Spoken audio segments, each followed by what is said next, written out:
Welcome to the Focusing the Presidential Debates initiative. I am John Norton Moore, a former United States ambassador, who will serve as your host to the press conferences held by the initiative. Before beginning, I would like to introduce my wife, Jamie Moore, who is a nurse practitioner specializing in emergency medicine. Once again, the great nation has embarked on a journey to elect a new president. The candidates have come forward and the debates are underway. It is in the interest of all Americans that the candidates and their debates seriously address the grave national challenges and opportunities now before the nation. We cannot afford politics as usual, with candidates vying to be the most immoderate in their party. The challenges are unforgiving and the opportunities fleeting. The experts participating in this initiative are deeply concerned about the problems facing this great nation and have come together to present suggestions and raise questions for the presidential candidates, Democrat and Republican alike. The papers being distributed to the press today are being sent to each of the declared candidates in both parties. The campaign organization of each candidate, as well as the Democratic National Committee and the Republican National Committee, have also been notified of this initiative and invited to send a representative to the press conferences. Each paper reflects the view of the presenter. There has been no effort to coordinate views, nor is any presenter responsible for the views expressed by other presenters. Some of these papers may appeal more to Democratic candidates, and some may appeal more to Republican candidates. The subjects, however, have been chosen for their national importance and the presenters for their recognized expertise. It is hoped that as the debates progress in and between both parties, that the candidates and the nation more broadly will reflect on the range of serious problems and will consider the questions and/or specific recommendations presented in these papers.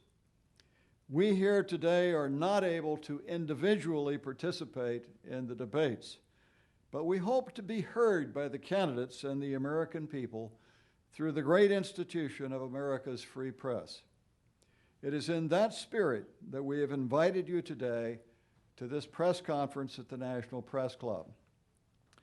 This initiative is holding 3 press conferences at the National Press Club from noon to 3 p.m. each day. Today, after reviewing priority national problems and opportunities, we will focus on issues concerning economic growth and domestic policy. Next Thursday, October 22nd, we will focus on foreign and defense policy. And finally, Friday, October 23rd, we will focus on the criminal justice system, community policing, and reducing crime. All of the expert papers are already online at the initiative website, which is www.focusingthepresidentialdebates.com. Each of our presenters today will speak for approximately 24 minutes and then leave time for questions and answers from the press or representatives of the candidates or parties who have been invited. Let's start by looking at priority national problems. A partial list, and only partial list, of critical national problems and opportunities includes bullet, restoring the American economy to substantially higher levels of sustained economic growth. This growth goal is critical for our effectiveness in meeting almost all other national goals and must be one of the nation's highest priorities. Bullet, restoring the United States military and defense communities to robust strength. Bullet, enhancing United States credibility and effectiveness in foreign affairs. Bullet, reducing and controlling the national debt. Bullet, reforming the Social Security system for greater effectiveness and long-term economic health. Bullet, reforming Obamacare, the ACA, Medicare, and Medicaid for greater effectiveness in meeting national health goals and long-term economic health. Bullet, reducing taxes on Americans and American corporations and more effectively controlling the regulatory burden on American business as critical elements in restoring growth. Bullet, reforming immigration policy to ensure that America will have border security and adequate enforcement, that immigration policy will support the economy, that there will be a one-time path to legal status for the many whose presence is benefiting the nation, and that going forward, immigration policy, like all national policies, will be guided by the rule of law. Bullet, reforming the criminal justice system by reducing incarceration for nonviolent offenders and paring back overly broad use of the criminal justice system in nonviolent offenses.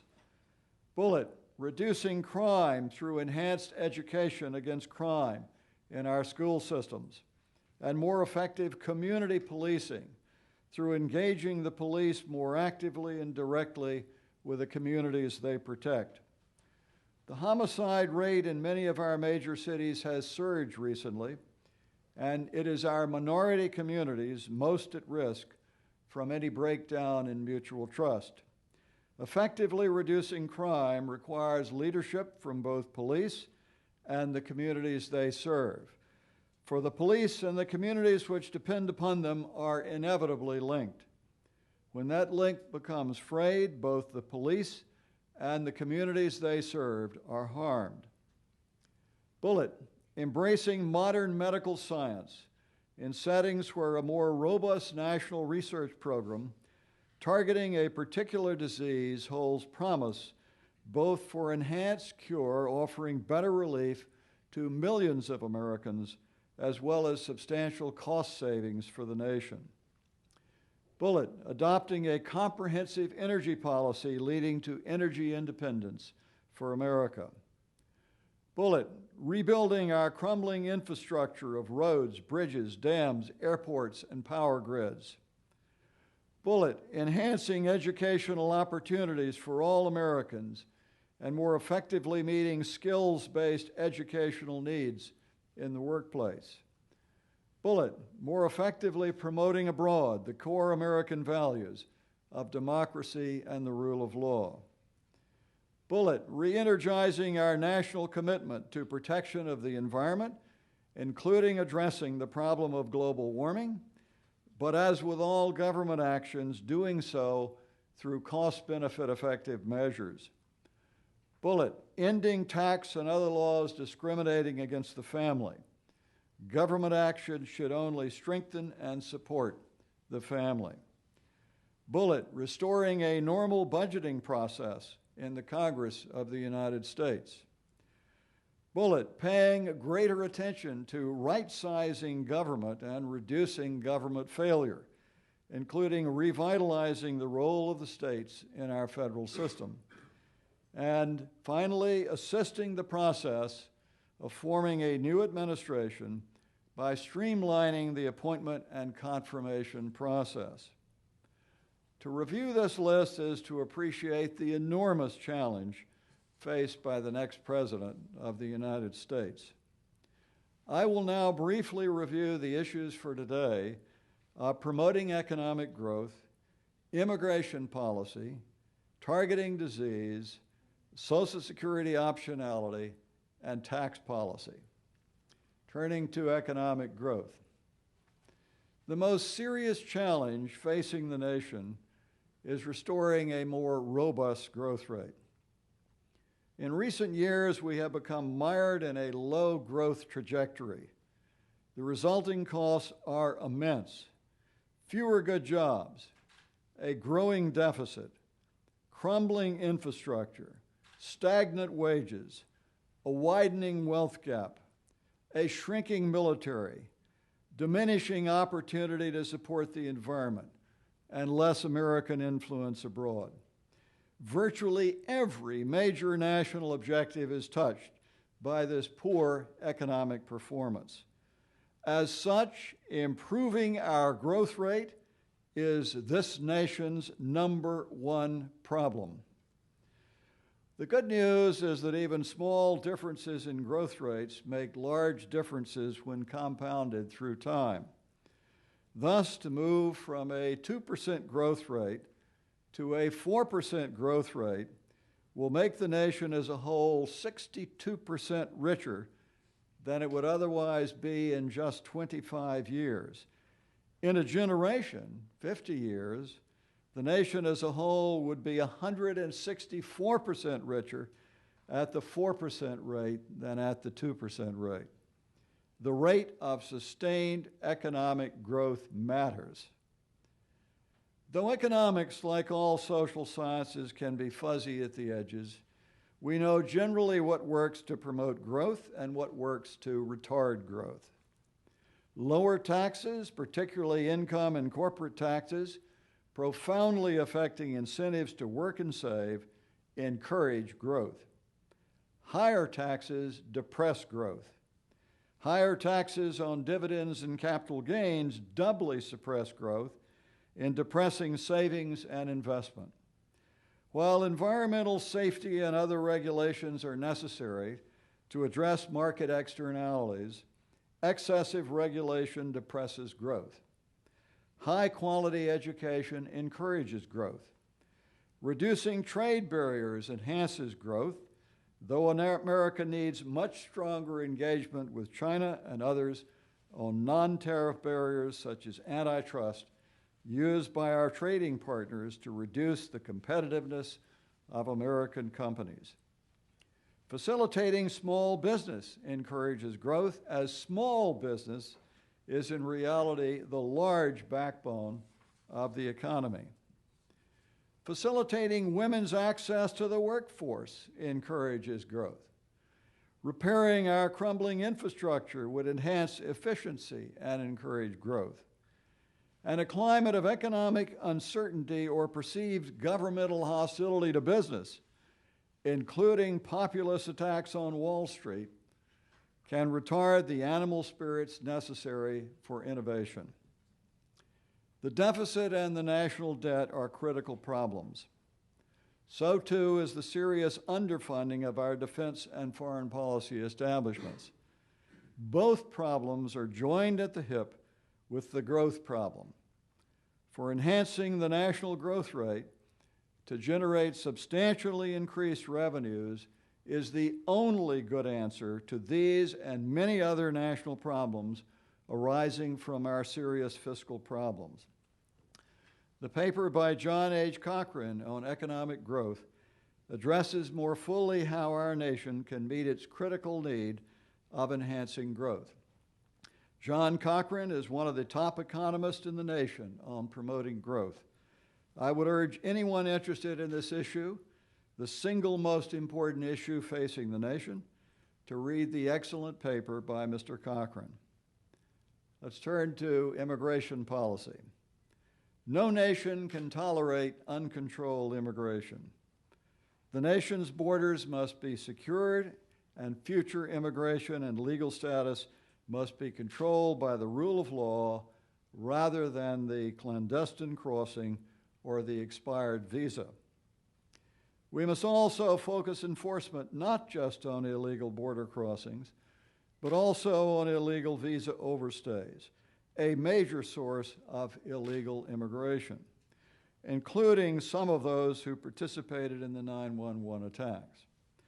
But when the borders are secure and internal enforcement more effective, some one-time mechanism should be put in place to legally recognize the many individuals who have come to America to work, who have obeyed the law, who have paid taxes, some who may have gone to school in America, some who may even have served in the American military and who seek legal status. America needs innovators and workers, and our nation traditionally has benefited from immigration from every region in the world. Immigration policy should realistically take account of the economic needs of the nation and of the reality that immigrants are embedded in our society in important ways. The proposal made by one candidate to immediately deport the millions of immigrants thought to be in America illegally and their family members would have a devastating effect on the economy, in addition to the human misery and the permanent blight on America's conscience. Cost of such a forced migration would include a major loss of productivity for American employers, as well as the economic and human cost of an army of enforcement agents. Nor would a wall address the reality that many of the illegal immigrants are here because they have overstayed their visas, possibly a figure of approximately 40%. Professor Peter Scarry, one of the nation's top experts on immigration policy, will explore in greater detail issues concerning immigration policy. Targeting disease. America also has important opportunities not yet addressed in the presidential debates. Opportunities with great meaning for millions of Americans. For example, medical research has come to the point that we may be able to much more effectively target disease through greater specific support. The national debate, understandably, has focused on access to medical care. But what if medical science has progressed on certain disease processes that a major directed effort, perhaps one disease process at a time, on cures or treatments deemed promising, could dramatically reduce the burden of the disease? As will be discussed in the right-sizing government paper, basic research will be underfunded by markets because it is a positive externality in economic theory. There is then a case for government in filling this need. Our government, of course, through the National Institute of Health, already makes substantial commitments to basic research in dealing with diseases, cancer, heart disease, AIDS, Alzheimer's, and other diseases. But if the cost to the nation of certain diseases through lost work and medical payments is larger than the likely cost to better understand and cure the disease, and the science is promising enough to make that calculation, then it may be time to consider a national moonshot at curing or at least better controlling certain diseases. Indeed, perhaps if such a targeted approach is successful, the nation might target one disease after another, where the science suggests that the national savings from cure or better control would exceed the cost of the basic research. And of course, a wonderful byproduct of any successes would be that millions of Americans would no longer be condemned to a lifetime of pain or disability. As an initial hypothesis for such a targeting disease approach, there is considerable evidence to suggest that arthritis and musculoskeletal diseases today meet the criteria for a major national effort. Over 50 million Americans are affected by these diseases. More than 20 million have activity limitations from these conditions, and the direct and indirect economic cost in lost work and treatment cost is estimated to be over $200 billion per year. If a major research effort were able even to cut this cost in half, the yearly savings, repeated year after year into the indefinite future, would be $100 billion per year. Dr. Stephen R. Goldring, MD, the Chief Scientific Officer Emeritus at the prestigious Hospital for Special Surgery in New York, has prepared a groundbreaking paper which should be considered carefully by all the candidates, discussing whether the cost of these diseases, the percentage of the American population affected, and the state of the scientific understanding suggest that arthritis and musculoskeletal diseases would be a useful place to start in such a national targeting disease research initiative. Social Security optionality. One of the most important papers is that by Peter Ferraro on Social Security optionality, reducing the wealth gap. It is generally understood that at minimum, the Social Security system can and must be adjusted to prevent the bankruptcy looming at the end of its current trajectory through either raising taxes or lowering benefits. There are simply fewer and fewer Americans supporting more and more retirees, and changes must be made to avoid running short of funds to pay promised benefits.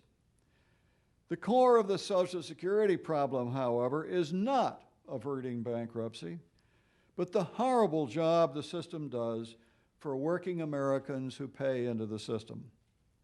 Even if Social Security continues to pay all promised benefits, the real rate of return on the taxes paid into the system still would be less than 1%. The raising taxes and lowering benefits route to Social Security reform also misses the Social Security opportunity. That opportunity is to give American workers age 40 and under the opportunity to opt into a private investment account into which their Social Security taxes would be deposited and invested and which they would own. Their investments would then compound through time like a normal retirement account. A two-earner middle-income couple at standard long-term investing returns would retire after a lifetime under this approach with an account of substantial value which they would own. Their account would pay them at least double the traditional Social Security return, while still letting them leave the full account to their children if they so choose. There is no magic here. The great difference in rate of return is achieved by a simple shift from a tax and pay system to a normal savings and investment retirement system. An owned private retirement account is nothing more than the model followed by the TIA-CREF retirement system used by universities and hospitals in the United States for many years. There is no single policy change this nation can make to more effectively reduce the wealth gap and provide working families a real chance at wealth creation. Social Security optionality for reducing the wealth gap is the most obvious low-hanging fruit available to America. It is literally a kick at American workers and their families, and the worst of old thinking, to demagogue Social Security optionality. Tax policy. There is a core misunderstanding about taxes in America, a misunderstanding which must be forthrightly addressed if we are to restore robust growth. The political rhetoric that the income tax unfairly favors the wealthy is not just false. The reality is quite the opposite. Our political history is one of imposing income taxes on a smaller and smaller base of the population, a path ultimately risking third world out-of-control expenditures as removal of political inhibitions on raising taxes leads political elites to support larger and larger expenditures. If we continue to focus on raising taxes as the solution to national problems, we doom the nation to subpar growth. With respect to fairness, according to the Internal Revenue Service, as of 2012, with taxes even more progressive since then, the top 1% of taxpayers pay 38.1% of the federal income tax. The top 10% paid 70.2%. The top 25% paid 86.4%. And the top 50% paid 97.2%. With a combined state and federal tax rate of approximately 50% in some states such as California and New York, the income tax is a serious drag on growth. And America's top corporate tax rate is one of the highest in the world, again serving as a drag on investment and growth and sending American corporations abroad. The tax code is also enormously complex, and compliance costs for business and individuals to file their taxes is yet another drag on growth.